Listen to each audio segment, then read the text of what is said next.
Le capitaine Nimat est un pilote égyptien réserviste qui vit avec sa femme dans un quartier très résidentiel du Caire et mène une existence extrêmement bourgeoise. Jusqu'au jour où un domestique nubien entre dans sa vie et le capitaine Nimat tombe éperdument amoureux de ce jeune homme.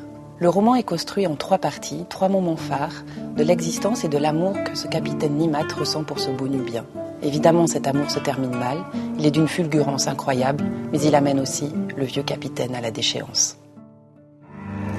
4 ans avant ses fiançailles, Nimat avait pris une décision qui avait imprimé à sa vie une bifurcation radicale.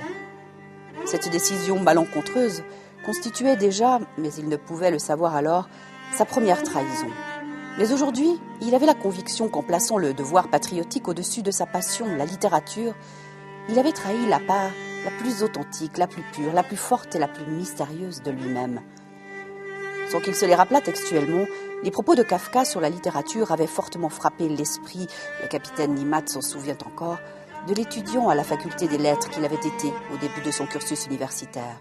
La littérature comme un bond hors du cercle des meurtriers, la littérature comme hache pour fendre la vie gelée en nous.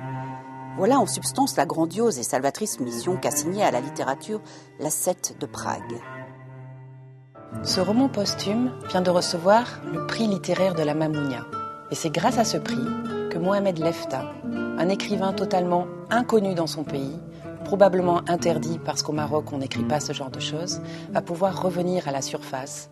Et l'on va pouvoir découvrir l'œuvre de cet homme qui écrit avec une fulgurance qui est rarement vue.